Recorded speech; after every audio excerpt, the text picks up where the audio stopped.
Le Grand Dialogue. Sigi Kafoba. Edouani Ouamakaran. Le Grand Dialogue, l'émission de débat du studio Tamani sur votre radio. Chenni Beri. Halud Mauni. Chenni Beri. Sigi Kafoba. Le Grand Dialogue.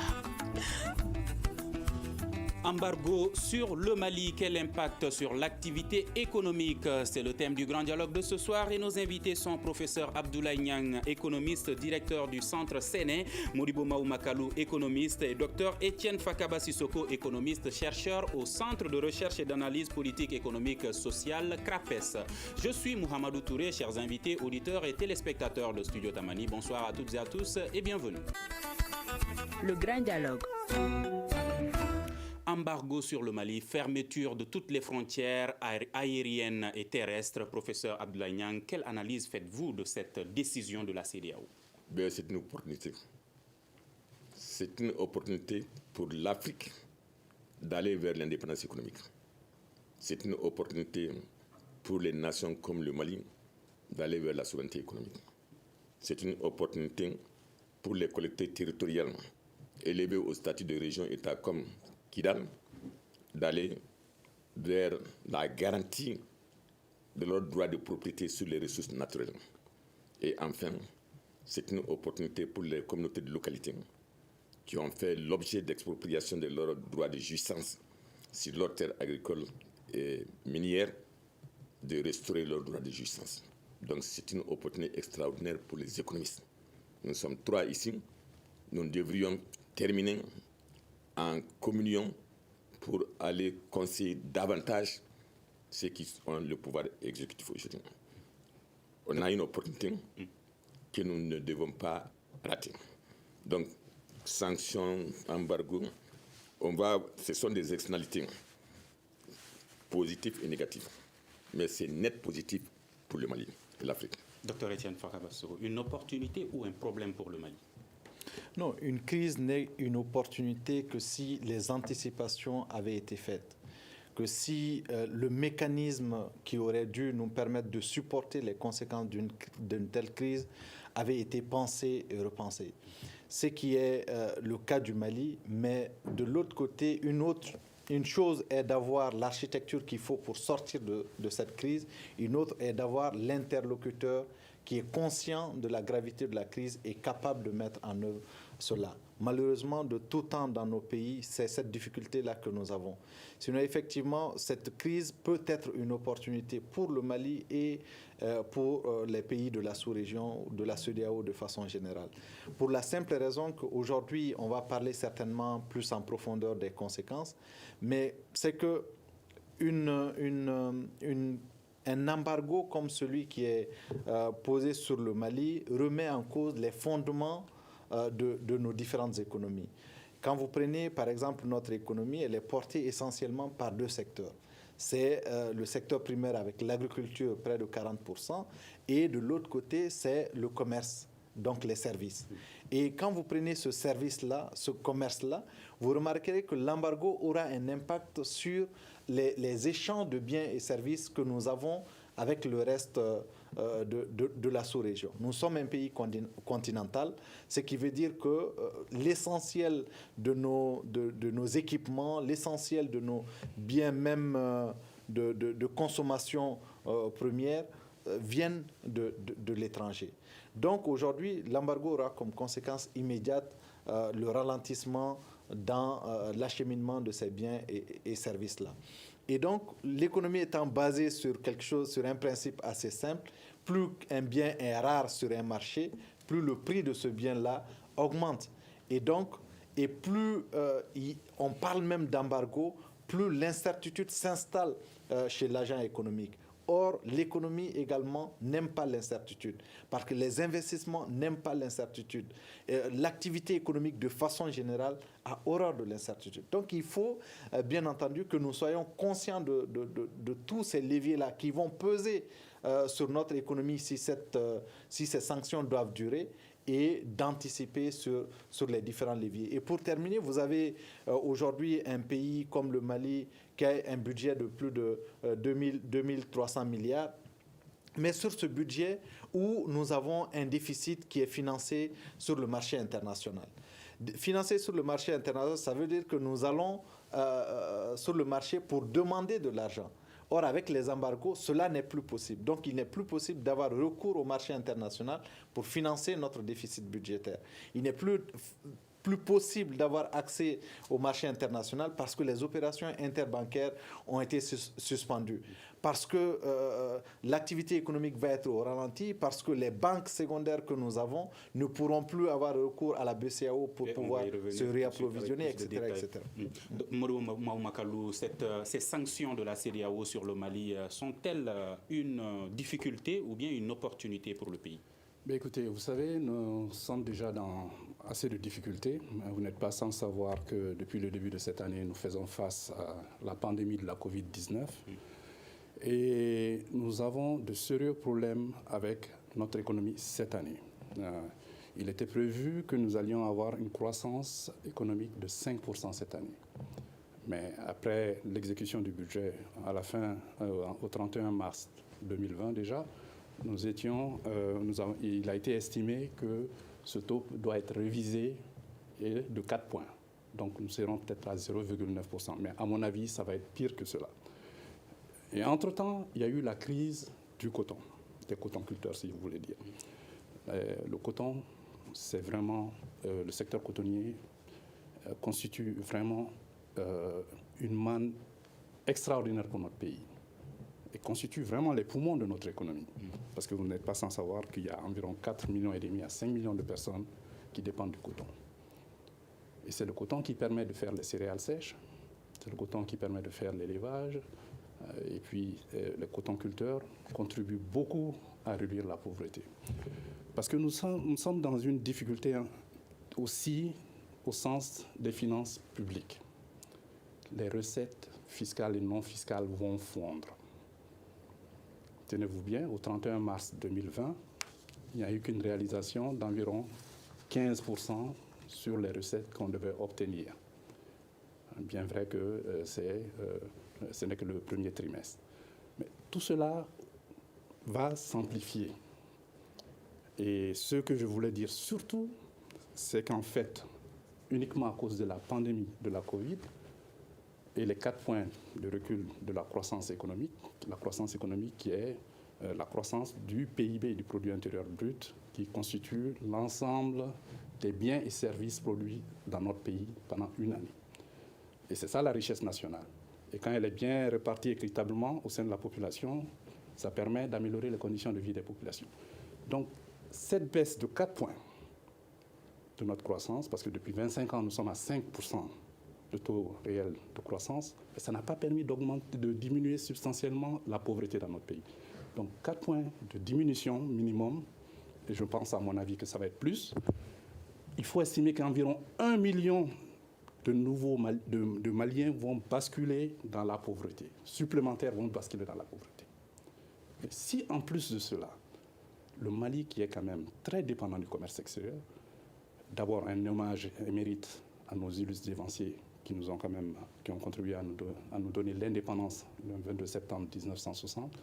Vous n'êtes pas sans savoir que c'est le 19 au 20 août 1960 qu'a éclaté la Fédération du Mali qui constituait le Sénégal et la République soudanaise, l'ex-République soudanaise, et que nous venons de fêter ce 60e anniversaire et que bientôt nous allons fêter le 60e anniversaire de la République du Mali. Nos parents ont vécu cette situation quand la fédération a éclaté, parce que le port de Dakar a été fermé, les Soudanais ont été expulsés du Sénégal. Et c'est là que nos illustres dévanciers, à travers le premier plan quinquennal 1961-1965, ont pensé à diversifier nos sources d'approvisionnement. Et c'est là que nous avons commencé à explorer surtout la Côte d'Ivoire.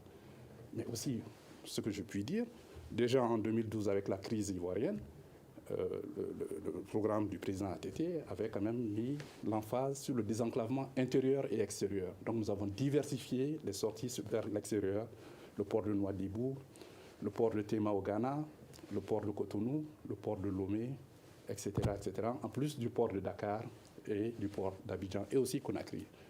Donc c'est pour vous dire que nous avons une crise en ce moment qui va aller s'amplifier davantage parce que les exportations et les importations, le bétail qui est notre troisième poste d'importation, vous savez, nous avons le second plus important cheptel en Afrique de l'Ouest après le Nigeria.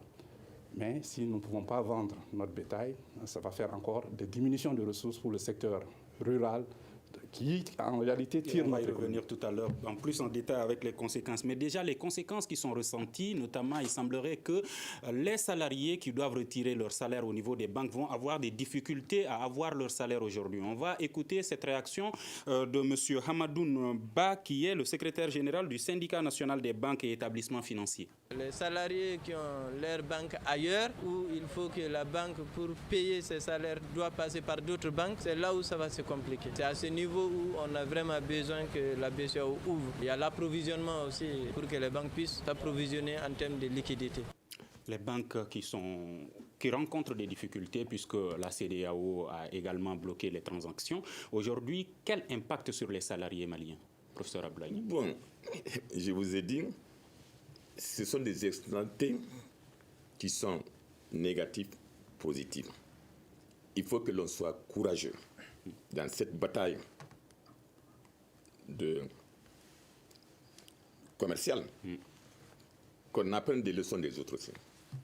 Quand on vous sanctionne, vous sanctionnez aussi. Et ne dites pas qu'on n'est pas puissant.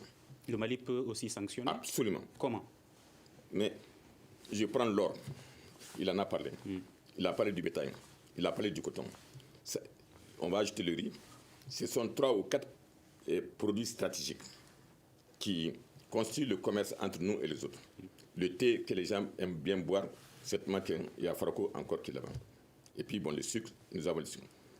Et la Chine n'est pas dans la même lancée que les autres pour nous sanctionner. La Chine est un marché pour l'or. La Chine est un marché financier. Et à l'heure actuelle, nous pouvons jouer sur ce levier. Si on nous écoutait, nous, on a anticipé sur la crise. Ça fait 12 ans qu'on travaille là-dessus. Et on avait un programme d'urgence économique, monétaire, social et sécuritaire du 1er juillet 2020 au 31 décembre. Donc, on n'est pas en train de parler dans le vide. Mais ces sanctions peuvent être une opportunité, comme vous le soulignez, peut-être pour le long terme, mais à l'immédiat déjà, des salariés qui ne vont pas pouvoir avoir leur salaire. Dans l'immédiat, ce qu'il faut faire, il faut prendre une ordonnance, que le gouvernement se réunisse avec les secrétaires généraux et les hauts fonctionnaires de la défense, prendre une première ordonnance sur l'expropriation dans le sens de l'article 20 de la Convention d'établissement des sociétés minières. Hier, on en a discuté, on va en débattre dimanche. Et en ce qui concerne la partie commerciale, nous contrôlons 0% de la production, 0% du commerce de l'or et 0% de la raffinerie. Que le Mali, qui est l'État prééminent qui doit donner l'exemple au reste du monde pour le modèle de globalisation, que le gouvernement prenne le contrôle de la production à 100%. La raffinerie, il y a 2 raffineries à Bamako ici, qui ne sont pas de hauteur comme ils le disent, mais ça c'est la guerre commerciale. Donc ils prennent la raffinerie à 100% et le commerce à 100%. Je ne dis pas que la capacité de rétention doit être 100% malienne, c'est 45%. Le reste là, de 55%, ça va ailleurs. Et on se met en relation avec la Chine. Le coton, c'est pareil, c'est pas la CFDT de la Communauté française de développement textile. On s'oriente vers la Chine. Peut-être qu'ils prennent de nous pour aller vendre là-bas. Ils prennent notre or peut-être pour aller vendre en Chine. Mais on le fera directement.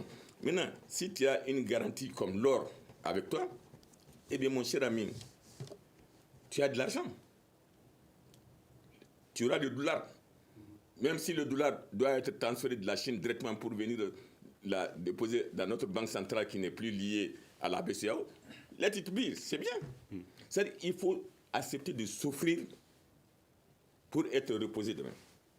Mais si tu penses toujours être un bébé, comme par exemple des petites organisations, tu m'excuses, comme le truc de la francophonie là, qui dit on vous suspend. Mais vous nous suspendez pourquoi? Parce qu'on part sur vous là pour vous demander un peu d'argent pour la culture, mais on n'a pas besoin. Le jour où on a 45% de capacité de rétention de richesse, je l'illustre par les études que nous avons réalisées depuis 2012. On est en train de se battre pour ça. Et nous, on est extrêmement contents que l'opportunité nous est donnée maintenant. Parce que les jeunes, je leur dis, c'est quand il y a la crise que les transitions sont possibles. Qu'il soit transition économique, transition institutionnelle, c'est ce qui se fait partout dans le monde. Parce que s'il y a la menace, vous activez les réquisitions.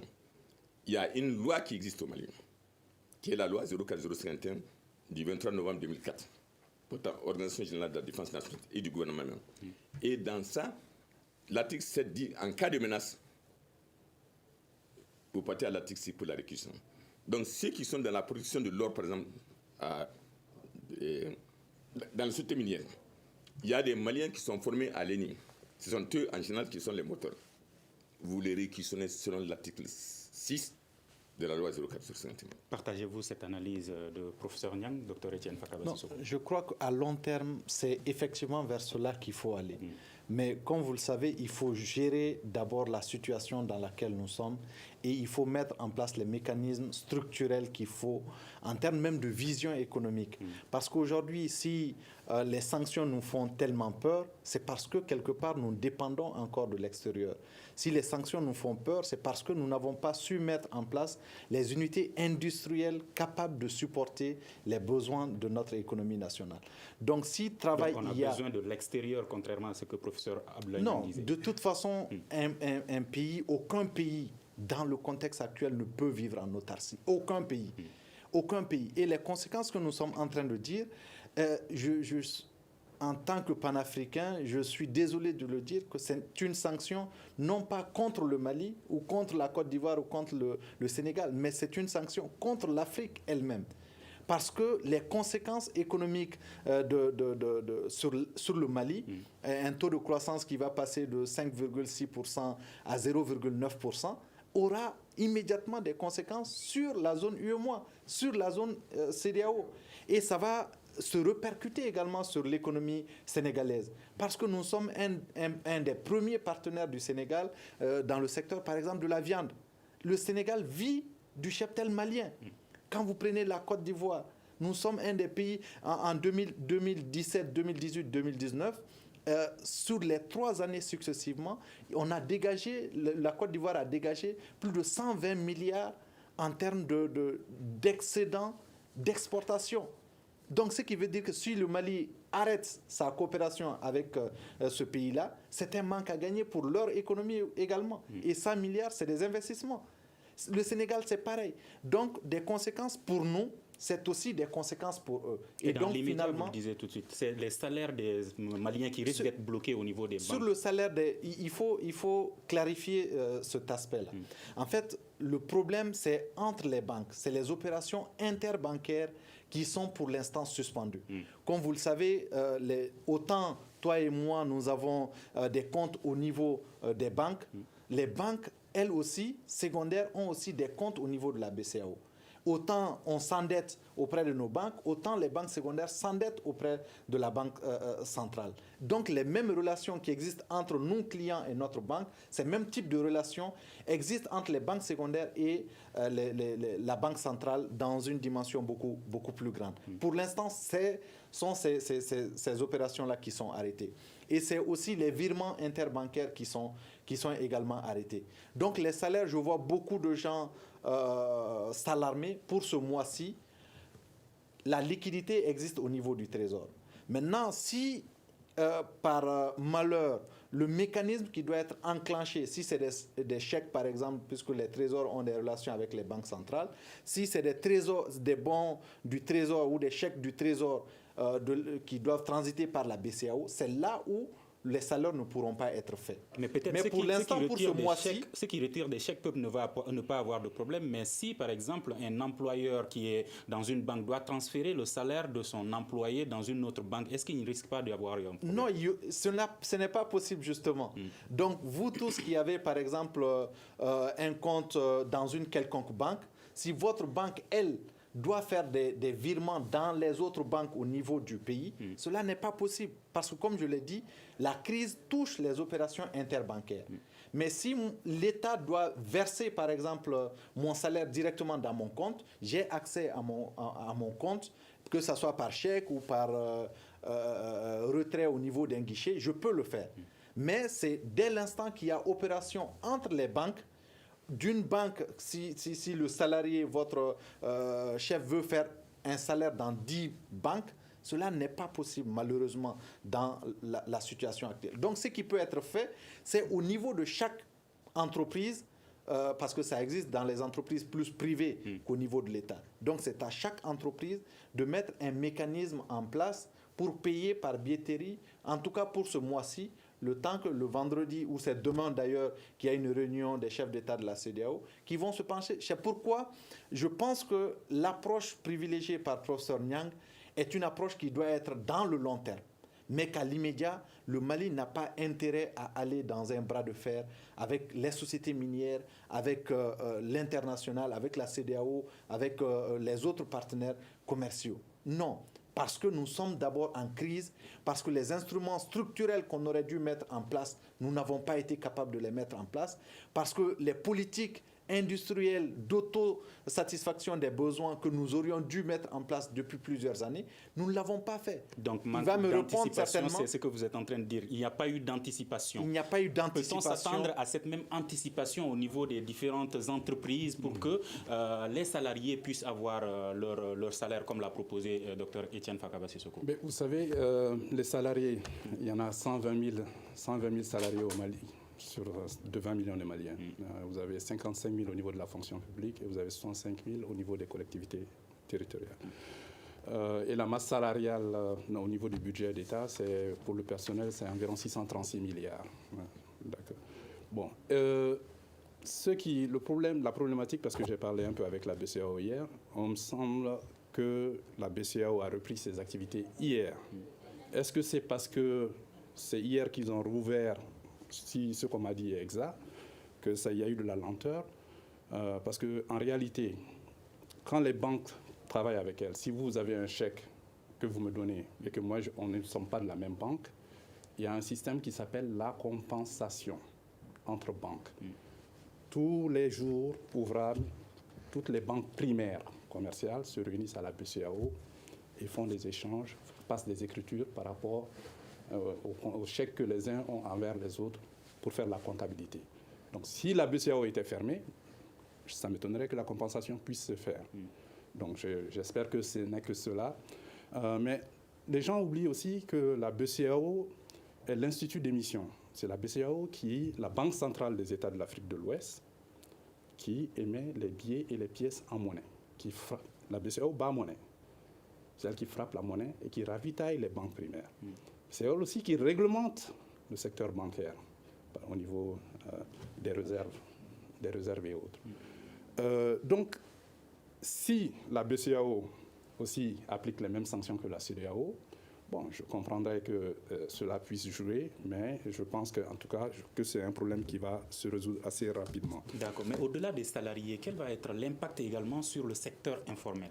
Mais le secteur informel, mais surtout, la manne la plus importante, c'est la manne de la diaspora. Vous imaginez que l'année dernière, selon les statistiques macroéconomiques, la balance des paiements, qui enregistre les transactions économiques formelles entre le Mali et l'extérieur, le Mali a reçu 565 milliards à travers le système bancaire de l'extérieur, de la diaspora malienne.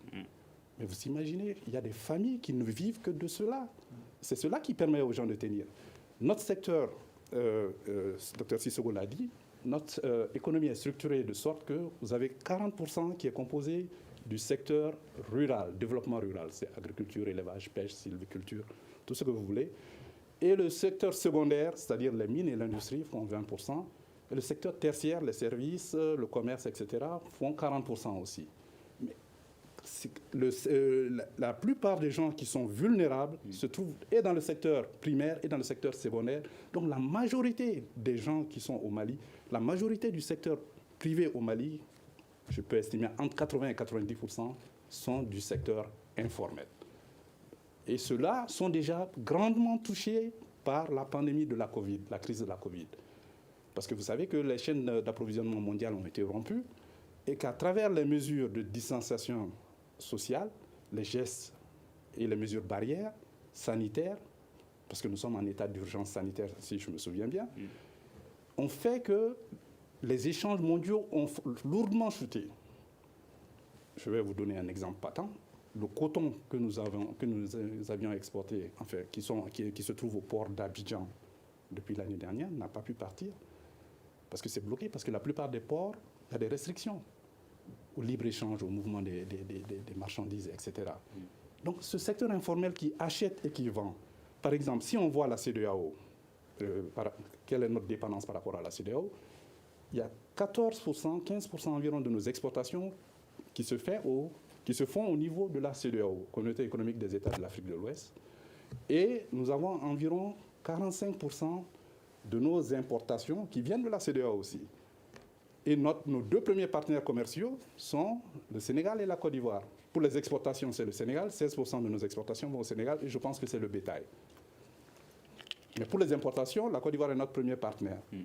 Et ça, c'est parce que notre premier poste d'importation, c'est surtout les produits pétroliers. Et généralement, c'est la société ivoirienne de raffinage qui nous livre une grande partie de ces produits. Donc nous sommes interdépendants, mais nous allons avoir une crise qui va s'amplifier avec ces restrictions, même momentanées, parce que nous sommes déjà dans la crise, comme je vous l'ai déjà dit. Mais par rapport à l'économie de notre pays, le problème, nous avons vendu pour près de 2000 milliards en 2018, selon la balance des paiements de la BCEAO. Nous avons vendu à l'extérieur, c'est-à-dire nos exportations, l'or, le premier poste, environ 70%, le coton, second poste, environ 14%, le bétail, troisième poste, environ 10%. Nous avons vendu pour 2000 milliards de francs CFA à l'extérieur. Ce que le professeur Niang a dit, mais si nous avions ajouté un tout petit peu de valeur ajoutée, nous allions d'abord capter les richesses ici, créer les emplois ici. Et c'est ça qui permet de développer une économie. Mais si vous n'avez pas de politique industrielle, si vous n'avez pas de stratégie de développement adaptée, vous ne pouvez pas le faire. Et vous allez être dans l'économie de traite. Vous allez exporter des biens bruts et importer des biens manufacturés. Et à l'association des consommateurs qui parle de violation de droits, l'article 45 de ce protocole précise, précise que les sanctions prises contre l'État sont prises contre l'État et pas contre les populations. La population du Mali a besoin d'accéder à ces services, a déclaré Abdulwahab Diakité, qui est le vice-président de l'association des consommateurs du Mali. On va l'écouter. L'article 45 de ce protocole précise que les sanctions, c'est contre l'État, pas contre la communauté. La population du Mali a besoin d'accéder aux services essentiels. Nous, en tant que consommateurs, nous allons nous constituer, c'est sûr. Il y a des éminents juristes au Mali et sur le plan international également pour défendre la communauté malienne. Parce que cela ne peut pas continuer. Il ne peut pas y avoir un protocole et que les chefs d'État ne respectent pas ce protocole. La CEDEAO a-t-il violé l'article 45 du protocole de bonne gouvernance? Professeur Abdoulaye. Oui. En réalité, la gouvernance sous le protocole n'est plus appropriée. La notion de bonne gouvernance n'est plus appropriée. La gouvernance est suivant un système de gouvernance. Et il faut aller plutôt vers un système de meilleure gouvernance. C'est la gouvernance sociale et culturelle, en quatre équations, la gouvernance économique et d'entreprise, la gouvernance administrative et politique, et la gouvernance régionale et globale. Donc, la manière dont il traite la bonne gouvernance n'est plus appropriée. Ça, c'est la première chose. La manière dont il traite la démocratie, depuis novembre 2011, n'est plus applicable à l'Afrique. Parce que le groupe du rapport spécial CSA numéro 1, où moi-même je suis membre, qui a été mis en place par l'administration, financé par l'administration américaine, mais avec l'Union européenne, eh bien, nous avons dit l'Afrique et le printemps arabe, c'est pour une nouvelle ère d'espoir démocratique. Donc, en réalité, le départ de Ben Ali n'est pas considéré comme un coup d'État, un putsch. Et ce qui s'est passé au Mali, et nous allons nous battre pour faire admettre cette thèse-là, c'est l'entente du 19 août à Kati entre Ibrahim Boubacar Keïta et ses officiers supérieurs, eh bien, c'est soldé par un document avec deux annexes. Le décret pour le gouvernement et le décret pour l'Assemblée nationale. Et en plus, il a donné une lettre où, si vous analysez les relations sous-jacentes, vous allez conclure que c'est une renonciation volontaire ou contrôlée de la balance du mandat d'Ibrahim Boubacar Keïta. La CEDEAO est venue, on dit on va vous réinstaller, il dit je ne veux pas. Donc c'est lui qui a renoncé. Si la CEDEAO voulait prendre les armes aujourd'hui pour venir l'installer, ce n'est pas possible. Mais supposons que ça soit possible. Lui-même il dit je n'en veux pas. Donc pourquoi on va punir les citoyens de la CEDEAO? Parce que Macron l'a dit, cette sanction-là n'est pas les citoyens maliens seulement. Ce sont les peuples de la CEDEAO qui sont sanctionnés. Le Ghana est sanctionné, le Nigeria est sanctionné, tout le monde, le Togo, le Dahomey, enfin, le Bénin, tout. Mais si donc l'article 45 de la bonne gouvernance de la CEDEAO est violé par la CEDEAO elle-même, l'ASCOMA prévoit d'attaquer la CEDEAO en justice. Est-ce possible? Non, tout est possible. Et de toute façon, même moi j'ai été 3 ans conseiller économique des chefs d'État de la CEDEAO, de la génération de Abdoulaye Wade, de Gbagbo. J'étais leur conseiller économique, mis là-bas par le secrétaire général des Nations Unies. Je suis économiste principal des Nations Unies. Donc j'étais leur conseiller. Et ce n'est même pas propre à la CEDEAO, la communauté économique des États de l'Afrique de l'Ouest, d'appliquer des sanctions économiques qui va retarder la progression de la CEDEAO. C'est-à-dire, quand on va faire l'évaluation de la CEDEAO pour l'année 2020, mais on va trouver que le résultat n'est pas bon. Et le résultat n'est pas bon pourquoi? Que parce qu'ils ont appliqué un protocole dont l'application, la sanction est inappropriée. Elle n'est même pas applicable. Elle est illégale, il est illégitime. S'ils veulent attaquer sur cette base-là, ils peuvent l'attaquer parce que c'était 2020 qui était prévu pour la CEDEAO des peuples. Et la CEDEAO des chefs d'État sont en train de faire obstruction pour qu'on arrive à ce niveau-là. Donc, on allait être au même niveau de décision. Le leadership allait être inclusif et partagé entre la CEDEAO des chefs d'État et la CEDEAO des peuples. Et c'est le Mali qui va amorcer ce processus. Et vous avez vu comment la population est en train de se mobiliser et au Sénégal, et au Burkina, et ailleurs, que le chef d'État Macky Sall a varié le ton, parce qu'il sait très bien que c'est la sécurité économique des populations, comme celui qui a parlé tout ça, c'est la sécurité économique des populations du Sénégal qui est attaquée. Ce n'est pas uniquement le port, les activités au port apportent énormément aux ménages sénégalais. Et les ménages ivoiriens, ils vont souffrir autant. Les ménages guinéens vont souffrir autant. Et nous, si c'est pour sortir du Mali, pour aller accéder à la mer, nous avons la Mauritanie qui n'est pas membre de la CEDEAO. La Mauritanie est sortie. Et nous avons l'Algérie qui n'est pas membre de la CEDEAO aussi. Et la sanction n'est pas appliquée parce que le Conseil de sécurité n'a pas eu l'unanimité des 5 voix pour nous imposer la sanction. La Chine a refusé et la Russie a refusé. Donc, la Mauritanie ne peut pas être tenue que c'est une sanction des Nations Unies. Donc, il doit, si les grands 5 ne sont pas mis d'accord, ce n'est pas moi, petit pays, que je ne veux pas prendre avantage du fait que le port de Côte d'Ivoire n'est pas disponible, le port du Sénégal n'est pas disponible pour prendre. Je suis un économiste avant tout. D'accord. Donc je profite de ça pour ouvrir grandement la voie aux marchandises maliennes. Si c'est un détour qui va être fait, le détour n'a qu'à être fait. C'est-à-dire qu'il faut savoir qu'on ne peut pas continuer à être dans la tyrannie du statu quo. C'est-à-dire que toujours, si on fait, ils vont nous frapper comme ça.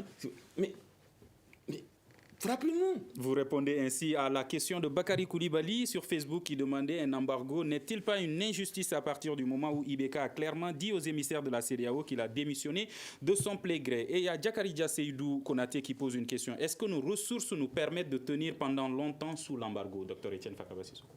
Absolument. Tout dépend après du type de dirigeants qu'on a et de leur volonté à régler cette question définitivement. Aujourd'hui, nous l'avons dit, le Mali on n'a pas un ministère de l'économie et des finances. Nous l'avons dit à plusieurs reprises, que nous avons un ministère des finances.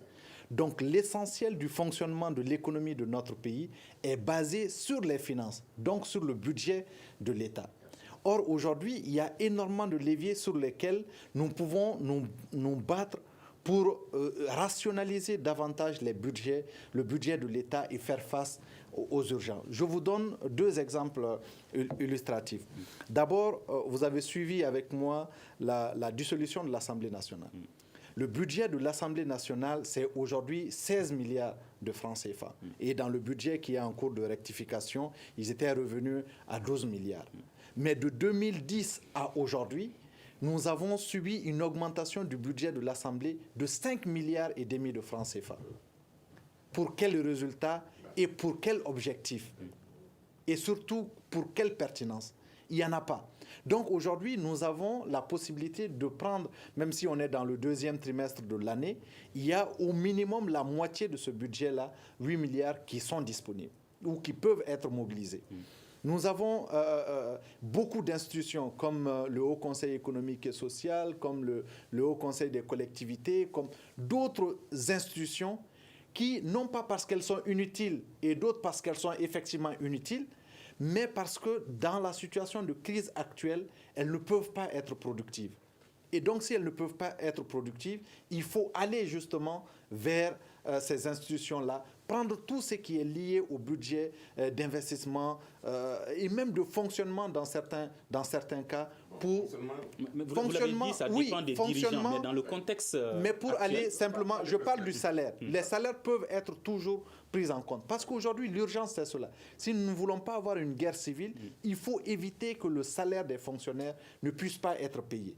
Mais dans le contexte dans lequel nous sommes, vous l'avez dit, ça dépend des dirigeants. Au moment où la transition n'est pas encore mise en place, qui va mettre en place ce mécanisme? Non, personne, mais il est important justement, c'est pourquoi il est important qu'on aille rapidement, vers la mise en place de ces institutions-là. Moi, sur les questions politiques, je ne voulais pas trop me pencher dessus, mais il est important d'avoir une charte de transition qui va indiquer la durée de la transition, qui va indiquer les organes de la transition et la feuille de route ou le contenu de la transition. Cela aurait dû être fait aujourd'hui. Parce que les problèmes sur lesquels nous sommes en train de nous battre sont des problèmes qui sont connus de tous, qui n'ont même pas commencé à partir de 2012 ou de 2013, qui sont des problèmes structurels pour notre économie, pour notre pays. Donc, il y a urgence de sortir de tout cela. Deuxième élément que je voulais souligner, ça c'est au niveau toujours de notre budget, des conséquences dont nous n'avons pas parlé. Vous savez que le budget, le financement du déficit budgétaire est fait sur la base des dons, sur la base des emprunts et même des emprunts sur le marché obligataire. Et qu'aujourd'hui, avec la situation de crise, le Mali n'a pas accès au marché international. Qu'avec la situation de crise, le Mali ne peut même pas, même si on avait accès, personne ne nous donnera ces fonds parce que nous ne sommes pas crédibles, entre guillemets, parce que nous ne sommes pas stables, entre guillemets. Donc aujourd'hui, il est important qu'on sache que tous les projets de développement, tous les projets, par exemple, les Américains ont déjà suspendu un certain nombre de projets. Et tous ces projets, en tout cas, tous ces projets, pour terminer, tous ces projets aujourd'hui vont constituer des sources de licenciement ou de mise en arrêt. C'est pourquoi il est important de sortir très rapidement de cette situation. Mourgo Maoumakalo, Djakalia Sanogo demande, est-ce que ces sanctions vont avoir un impact, par exemple l'augmentation des prix des denrées de première nécessité dans le pays? C'était déjà le cas avec la Covid. Bien vrai que nous comptons, en tout cas d'après les prévisions, nous allons quand même respecter les critères de convergence, même s'ils ont été suspendus de moins de 3% pour l'index des prix à la consommation harmonisé.